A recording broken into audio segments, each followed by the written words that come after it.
1세기 때는 아주 전염병이 흥했습니다.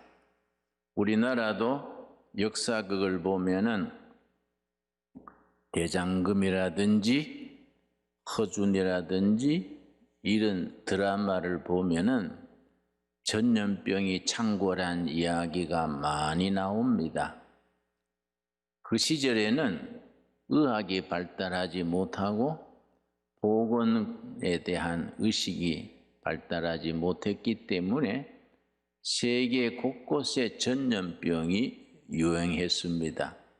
그런데 그 당시의 통치자들이나 이방 종교들은 전염병을 두려워해서 전염병이 돌면은 그냥 도망치려 했습니다. 심지어 전염병에 걸리면 사람이 살아있는데도 갖다가 버리고 그렇게 하던 시절입니다. 그런데 모든 이방 종교들은 전염병을 무서워해서 도피하곤 했는데 딱 한 가지 종교는 전염병 환자들을 찾아다니면서 간호하고 돌보고 정부가 하지 못하는 일, 다른 종교가 하지 못하는 일, 가정의 부모, 형제도 하지 못하는 일을 돌봐서 한 종교가 있었습니다. 심지어 산 사람을 갖다가 버리면은 찾아가서 그 사람들을 씻기고 영양 보충을 하고 치성껏 돌봐서 살려놓는 종교가 있었습니다. 바로 예수 그리스도가 머리가 되시는 기독교입니다. 그래서 전염병이 퍼질 때마다 기독교도들이 정성을 다해서 돌봐서 죽어가는 사람을 살리고 또 건강을 챙기고 예방을 하고 전염병이 돌 때마다 기독교가 감동을 주어서 국민들에게 감동을 주어서 교세가 아주 확장되어 갔습니다. 기독교가 그렇게 한 데는 네 가지 이유가 있습니다. 첫째는 성경에서 전염병을 어떻게 설명하느냐 하면 거기에 하나님의 뜻이 있다. 전염병에도 하나님의 섭리가 있다. 사람들이 타락하고 문명이 부패하고 정치가 제구실 못할 때에 하나님께서 인간을 깨우치기 위한 채찍으로 전염병을 사용하시곤 하신다. 그래서 전염병이 돌아올 때마다 우리가 뭘 회개해야 될 것인가? 잘못된 생각, 잘못된 습관, 잘못된 생활 습관 모든 것을 고치고 회개하고 하나님 앞으로 돌아가는 기회를 삼아야 된다. 이게 성경이 가르치는 전염병에 대한 영적 교훈입니다. 두 번째는 레위기 12장에서 15장 사이에 청결 규례가 자세하게 나옵니다. 레위기에 여러 가지 규례가 있습니다. 예를 들어서 레위기 11장은 음식 규례입니다. 12장에서 15장까지는 청결 규례입니다. 그 당시에 위생관념이 희박할 때에 레위기서에서는 12장에서 15장 사이에 환자들은 어떻게 격리하고 7일간 격리했다가 안 되면 다시 7일, 14일을 격리하는 얘기가 나오고 피부병, 전염병은 어떻게 하고 환경은 어떻게 관리하고 밖에서 나갔다 들어올 때는 반드시 손발을 씻고 이런 것이 레위기서에 자세하게 나옵니다. 그런 규정들을 청결 규례라고 말합니다. 그걸 철저히 지켰기 때문에 크리스찬들은 비교적 전염병에 강했습니다. 그리고 중세에는 패스트가 돌 때에 기독교인들은 레위기서, 민수기서, 구약적인 전통에서부터 나오는 청결 규례를 철저히 지킨 마을에서는 패스트 병의 희생이 되지 않았습니다. 이런 것들이 기독교가 가지는 현실적인 자랑입니다. 여러분, 레위기서 12장에서 15장 오늘 다시 한번 읽어보시기 바랍니다. 세 번째는 이웃사랑의 실천입니다. 정부나 타정교에서는 자기 가족들 중에도 전염병이 걸리면 겁을 내서 갖다 버렸습니다. 아직 숨쉬고 있는 사람을 버렸습니다. 그 사람들을 기독교인들이 찾아가서 사랑으로 회생시키고 또 죽으면 매장해주고 최선을 다했습니다. 이웃사랑의 실천입니다. 이것이 당시의 사람들에게 너무나 큰 감동을 줬습니다. 야, 이런 참 모두가 도망가는 전염병에 기독교도들은 저렇게 희생적으로 헌신적으로 죽어가는 사람을 살려놓고 죽은 사람을 매장을 해주고 또 가족들을 위로하고 그렇게 해주는구나. 그걸로 기독교가 아주 민초들 사이에 폭발적인 인기를 얻어서 교회가 성장돼 갔습니다. 여러분, 오늘 읽은 본문 말씀 역대하 7장 12절에서 14절 말씀 사이에 우리가 이런 시대에 코로나19, 우한 폐렴, 이 세계를 놀라게 하고 세계를 흔들어 놓는 전염병을 당하면서 우리가 영적으로 어떻게 받아들이고 기독교는, 교회는 어떻게 대처해야 할 것인가 아주 근본적인 대안을 제시해 줍니다. 역대하 7장 12절 하나님께서 솔로몬 왕에게 이르시는 말씀입니다.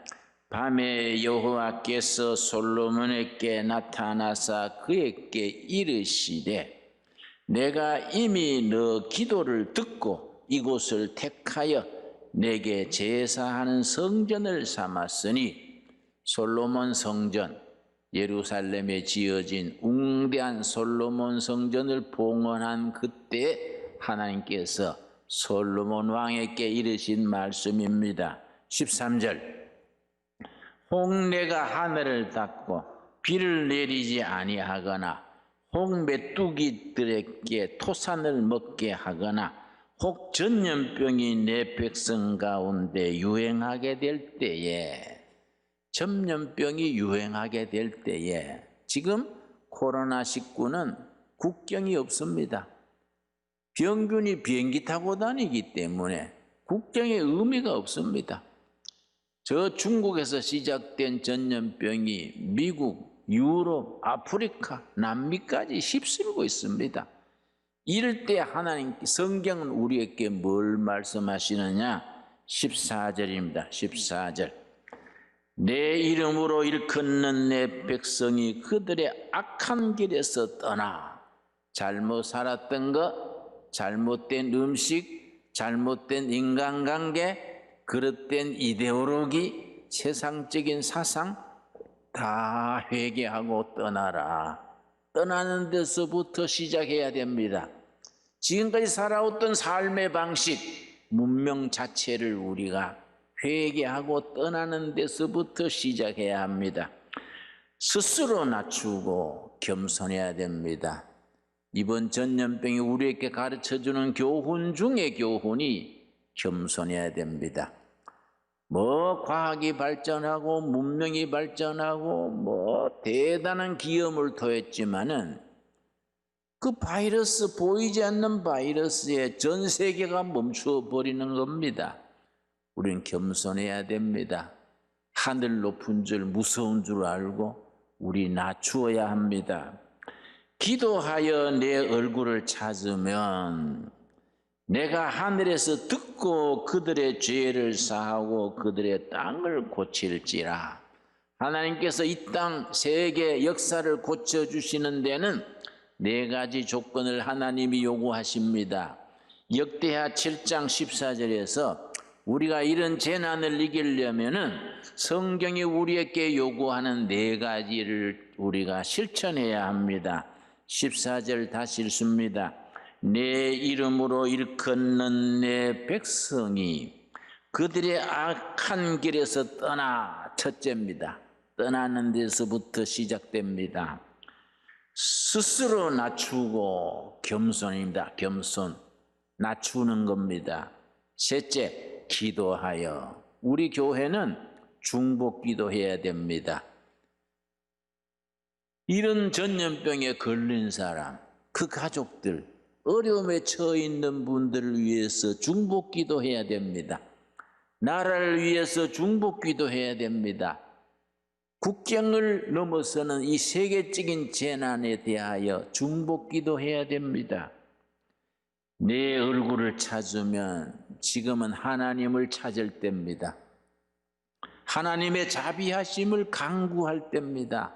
내 얼굴을 찾으면 내가 하늘에서 듣고 그들의 죄를 사하고 그들의 땅을 고칠지라.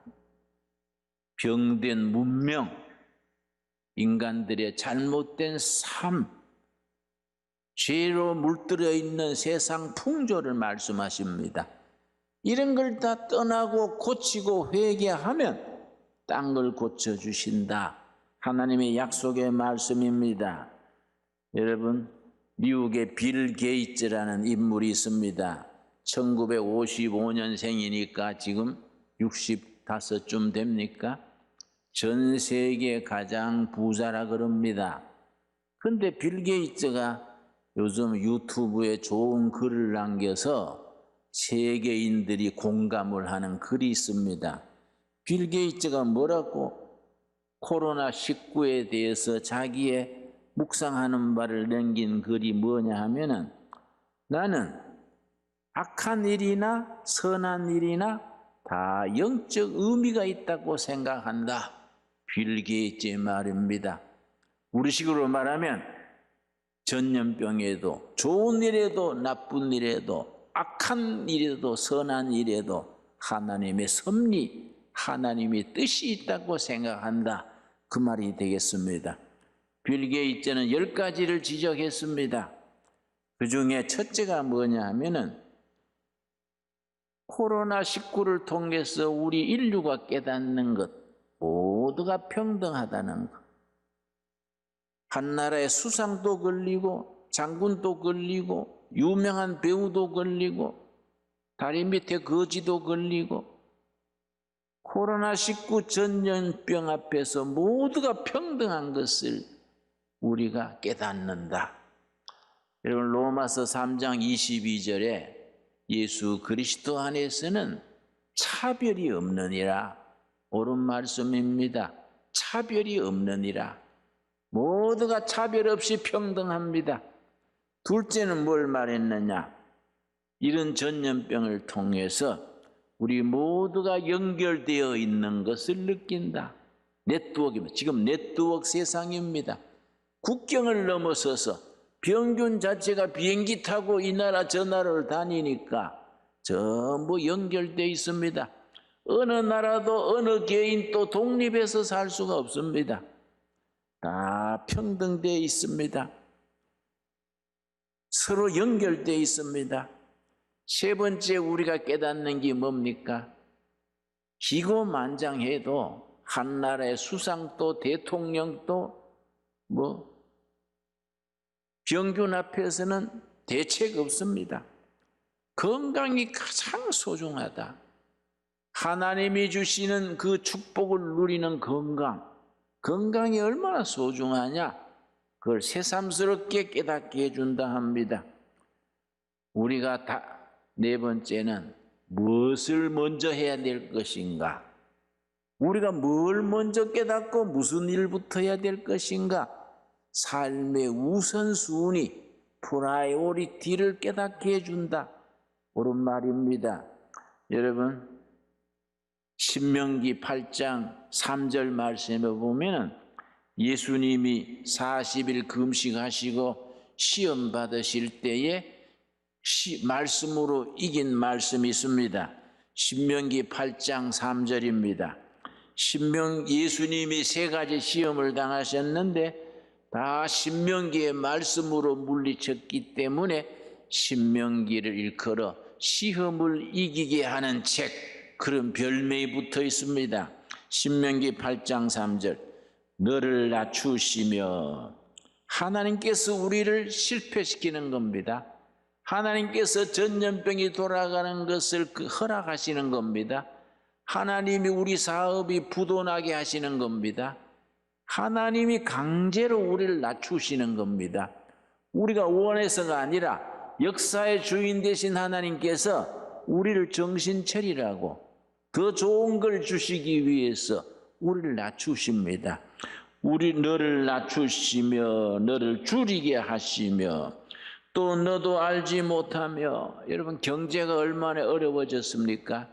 서민들의 빈곤이 너무나 심합니다. 식당 하던 사람, 자영업 하던 사람들이 너무 힘듭니다. 우리가 정말 이런 어려움에 처하게 하십니다. 너도 알지 못하며 조상들도 알지 못하던 만나를 너게 먹이신 것은 고담이 중요합니다. 사람이 떡으로만 사는 것이 아니요 하나님의 입에서 나오는 모든 말씀으로 사는 줄을 너가 알게 하려 하심이라. 여기서 말씀하시는 떡은 경제입니다. 경제, 물질, 경제가 첫째가 아니라는 겁니다. 경제, 물질, 산업 이전에 그 바탕에 살아계신 하나님의 살아있는 말씀이 있어야지, 말씀이 없는 경제는 모래 위에 지은 집과 같아서 코로나 바이러스에 그냥 무너지는 겁니다. 말씀 위에 경제가 있고 산업이 있고 말씀 위에 정치가 있고 교육이 있어야 됩니다. 사람이 떡으로만, 경제로만, 인간의 수단과 방법으로 사는 것이 아니라 하나님의 입으로 나오는 모든 말씀으로 사는 줄을 깨닫게 하려고 이런 시련, 이렇게 낮추시고 훈련하시고 시련을 겪게 하신다는 말씀, 이런 때 우리가 마음 깊이 새겨야 합니다. 우리가 빌 게이츠가 말하는 우리가 코로나19를 통해서 배워야 될 것의 다음에 뭘 지적했냐면은 가족의 소중한 것을 깨닫게 해준다. 가족의 아버지는 먹고 살라고 이리 뛰고 저리 뛰고 자녀들을 돌보지 못합니다. 가정주부도 이런저런 일로 자녀들을 그냥 유치원에 학교에 맡겨놓고 챙기지 못합니다. 그러나 이렇게 돼가지고 학교도 문을 닫고 교회도 비대면으로 하고 이렇게 하니까 중요한 건 뭡니까? 마지막에 남는 게 뭡니까? 가정입니다. 남편, 아내, 자식, 부모, 가정의 소중한 것을 다 깨닫게 한다는 겁니다. 여러분, 가정으로 돌아가야 됩니다. 가정을 지켜야 됩니다. 가정이 우리가 다시 시작할 수 있는 마지막 보루가 됩니다. 가정에서부터 서로 용기를 주고 위로하고 사랑을 주고받고 가정에서부터 다시 시작해야 됩니다. 여러분, 우리가 빌 게이츠가 지적하는 10가지 중에 가장 중요한 것이 우리 지구가 병들어 있다. 지구가 병들어 있어. 병든 음식을 먹고 병든 땅에서 병든 공기를 마시고 모두가 병들어 있다. 그 병이 나타나는 것이 코로나19라는 겁니다. 우한 폐렴이라는 것이 이 지구가, 공기가, 사람이, 문명이 병들어 있는 것이 나타나는 하나의 상징적인 대표 선수라는 겁니다. 이 병든 지구를 고치는 것. 오늘 성경 말씀에 뭐라 그랬습니까? 우리 역대하 7장 14절에 너희가 정말로 회개하고 회개하면은 내가 땅을 고치겠다. 역대하 7장 13절, 14절 다시 읽습니다. 14절. 내 이름으로 일컫는 내 백성이 그들의 악한 길에서 떠나.